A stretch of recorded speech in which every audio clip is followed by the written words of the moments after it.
Timburr Community Day is coming up in Pokemon Go, and despite not being one of the better looking shinies, Conkeldurr is actually a pretty relevant Pokemon as a raid attacker and sees some play in Go Battle League. There is also an opportunity to get a lot of Stardust during this Community Day, but how can you make the most of the event? Well, in this video I'll show you how. I will go through all of the event details, XP, Stardust and Candy tips, Conkeldurr meta relevance and PvP IVs, 100% IVs and more.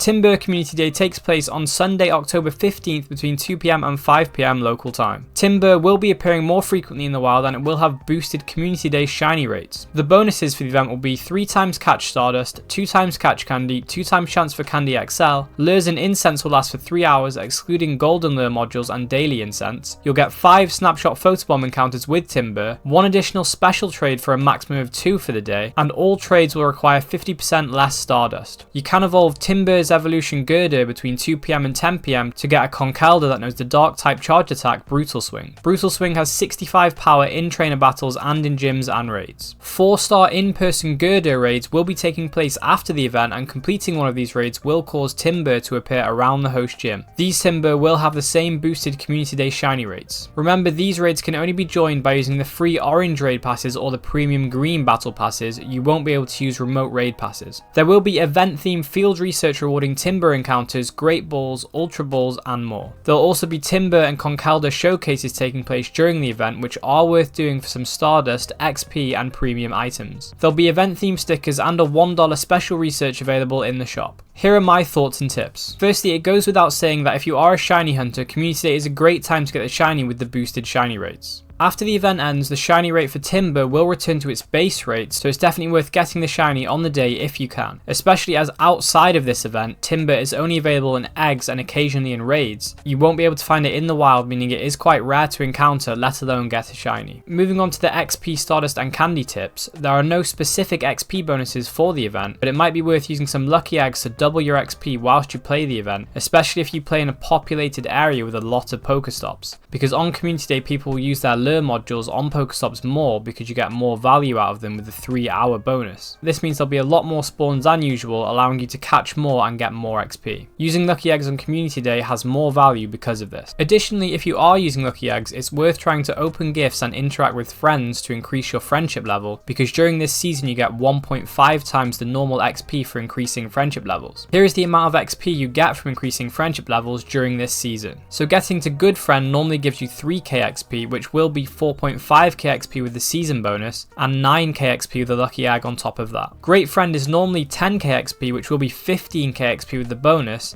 and 30k XP with the lucky egg as well. Ultra Friend is normally 50k XP, but will be 75k XP with the seasonal bonus and 150k XP with a lucky egg. And for getting to Best Friends, the XP is normally 100k, which will be 150k with the seasonal bonus and 300k XP with a lucky egg on top of that. You can also get bonus catch XP by mega evolving a Pokemon of the same type as the Pokemon you will be catching. You'll get an extra 50 XP per catch for high level mega evolution and an extra 100 XP per catch for max level mega evolution. I'll go into more detail with this as I get into the candy bonuses. So with the 2 times catch candy, it is worth using Pinap berries, which will increase candy gains by a further 2 times. And you can also use silver Pinap berries, which will increase your candy gains by a further 2.34 times. Again, you can mega evolve a Pokemon of the relevant type to increase the amount of candy you earn. Timburr is a fighting type, so you want to mega evolve a fighting type to increase the amount of candy, Candy XL and XP you receive from catching it. You can mega evolve Blaziken, Medicham or Lopunny. The amount of candy bonus you get from mega evolution depends on the mega level of the mega evolved Pokemon. Base level will give you 1 extra candy, high level will give you 1 extra candy, an extra 10% chance to earn Candy XL and 50 additional XP per catch. If you mega evolve a Pokemon that is max mega level, you'll get 2 extra candy, 25% additional chance to earn Candy XL and 100 extra XP per catch. If you don't know how to increase the mega level of your mega evolved Pokemon, it will be at base level from the first time you mega evolve it. If you mega evolve it 7 times, it will go to high level, and if you mega evolve it 30 times, it will reach max mega level. You can, however, only get credit for the first time you mega evolve a Pokemon each day, so it will take a minimum of 30 days to get from the first mega evolution to max level. If you play Community Day in an area where there are a lot of spawns and not a lot of Pokestops, you could find yourself running out of Pokeballs and other items that you need for the day. So it would be a good idea to open gifts from your friends. This is especially helpful this season because the amount of gifts that you can open per day is increased to 40, so you will have more opportunity to stock up on Pokeballs and berries. boost. The 3 times stardust for the event will be 4.5 times stardust if you use star pieces. This means you'll get 450 stardust per catch. As a star piece lasts for 30 minutes, you will need 6 star pieces to have it running for the entire event. And if you are lucky enough to be playing in weather conditions that boost the fighting type, you will get even more stardust per Timburr catch. Timburr will be boosted in cloudy weather. With this stardust boost, each catch will be worth 562 stardust. As Timburr is a fighting type, each catch will help you towards earning your platinum black belt medal. The 3-hour lures for the event are a good way to get your picnic a platinum medal. It's always a good idea to put down lure modules in highly populated areas on community day when there are more people playing, and you might get this one done pretty quick. The 5 snapshot photobombs of Timburr during the event will help you towards getting your cameraman platinum medal. Timburr only requires 25 candy to evolve into Gurdurr, and you'll get plenty of candy during this event with the candy bonuses I mentioned previously, so it could be a good chance to evolve Timburr to work on your scientist platinum medal. Storing some of your Timburr for trading is a good way to reroll IVs and potentially get some lucky trades,